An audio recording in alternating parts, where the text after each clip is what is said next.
দেড় মাসের শিশুর কপালে জোটেনি এক টুকরো কাপড়। মধ্যবিত্ত বা উচ্চবিত্তদের সন্তানদের যেমন আলমারি ভরা বাহারি রং ও ডিজাইনের কাপড় থাকে, ঠিক উল্টো অনেক বাবা মায়ের সন্তানের শরীর ঢাকার জন্য এক টুকরো কাপড়ও জোটে না। এই পৃথিবীতে অনেক মা আছেন যারা অর্থের অভাবে সন্তানের জন্মের পর একটি জামাও কিনে দিতে পারেন না। তাদের একজন মোসাম্মদ সীমা বেগম। পোশাক এনে গায়ে দিতে পারি নাই, মানুষে দিছে 2 সুট জামা কাপড় একদিন গায়ে দেয় আর একদিন ধুইয়ে দেয়, আবার রাখছি। অন্য মানুষদের দানের টাকায় সিজারিয়ান অপারেশনের মাধ্যমে 1.5 মাস আগে তিনি একটি ফুটফুটে কন্যা সন্তানের জন্ম দেন। তার সংসারে এতটাই অভাব অনটন যে জন্মের 1.5 মাসেও কন্যা সন্তান জামিলাকে একটি জামাও কিনে দিতে পারেননি স্বামী। কোনো এক প্রতিবেশী একটি পুরাতন কাপড় দিয়েছিলেন, যেটি একদিন পরালে অন্যদিন খালি গায়ে রাখতে হয় তার শিশু সন্তানকে। শুধু কি কাপড় জুটেনি, সীমা বেগমের 1.5 মাসের কন্যা সন্তানটি অ্যালার্জি রোগে আক্রান্ত হয়েছে। একটু অ্যালার্জি হয়েছে, ডাক্তার দেয়, আমরা টাকা বগর ডাক্তার দেখাইতে পারি না, অ্যালার্জিতে গা ভরে গেছে, রাইতে চুল কয়ে ঘুমাইতে দেয় না। টাকার অভাবে এখন পর্যন্ত করাতে পারেননি চিকিৎসা। অসুস্থ শিশুটির শারীরিক যন্ত্রণায় ভারী হয়ে ওঠে এলাকার আকাশ বাতাস। সীমা বেগম বরিশাল বিভাগের সবচেয়ে দরিদ্র উপজেলা পটুয়াখালীর 10 মিনার বাঁশবাড়িয়া ইউনিয়নের 7 নম্বর ওয়ার্ডের নিজাম দর্জির স্ত্রী। নিজাম দর্জি পেশায় একজন দিনমজুর। তার পরিবারে মোট 4 জন কন্যা সন্তান রয়েছে। এর মধ্যে ধার দেনা করে কোনো রকমে বড় মেয়ে সাইনার বিয়ে দিয়েছেন।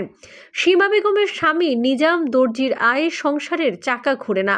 একবেলা খেলে অন্য বেলা না খেয়ে থাকতে হচ্ছে খড়কুটোর একটি ঝুপড়ি ঘরে। বর্ষায় সাপ বিচ্ছুর আতঙ্কে দিনরাত কাটে প্রাণ ভয়ে। একটা দুঃখনী পরিবার, এর জায়গা নাই, জমি নাই, একটা ঘর পর্যন্ত নাই। এই যে 4টা মেয়ে আছে, বাথরুমে যাইবে, নিয়মিত বাথরুম নাই, খোলা পায়খানা, খোলা বাথরুম। ডান চোখ অন্ধ মোসাম্মদ সীমা বেগম বলেন, অনেক সময় 3 কন্যা সন্তান ও স্বামীকে নিয়ে না খেয়ে দিন কাটাতে হয়।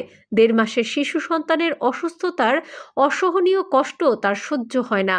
টাকার অভাবে চিকিৎসা করাতে পারছেন না। তিনি বলেন, সরকার বা সমাজের বিত্তবানরা যদি তাকে ও তার পরিবারকে একটি থাকার ঘর করে দেন এবং আর্থিকভাবে একটু সহায়তা করেন, তাহলে তিনি সন্তানদের নিয়ে কোনো রকম বেঁচে থাকতে পারতেন। এ বিষয়ে 10 মিনা উপজেলা নির্বাহী অফিসার ইর্তিজা হাসান বলেন, সীমা বেগমের পরিবার আবেদন করলে আর্থিক সহায়তার চেষ্টা করা হবে। এই মুহূর্তে কোনো ঘরের প্রকল্প না থাকায় তাকে ঘর দেয়া যাচ্ছে না, তবে তিনি ঘরের আবেদন করে রাখতে পারেন। সেক্ষেত্রে প্রকল্প এলে সীমা বেগমের পরিবারকে সর্বোচ্চ সহায়তা করা হবে। পরিবার খুবই কষ্টে আছে, যে কষ্টের কোনো আমাকেও সহ্য হয় না। অথবা এই যে পরিবারটা মনে করেন এলাকার মানুষই মনে করেন কেরা কদ্দুর দিয়ে আগুইতে পারবে আর কেরা কদ্দুর চাইতে পারবে।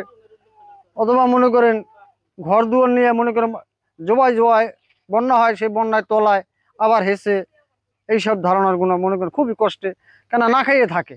ঝুপড়ি ঘর মনে করেন এই এলাকা নাই, কোনো জায়গায় নাই। অথবা ও কষ্টের কারণে মনে করেন স্যার এই ঘরটা এই অবস্থায় আছে, পাতার বেড়া দিয়া, হ্যাঁ, কেশ ওঠে, জোক ওঠে, হাপ ওঠে, জোবায় অথবা খুবই কষ্টে কাটায়।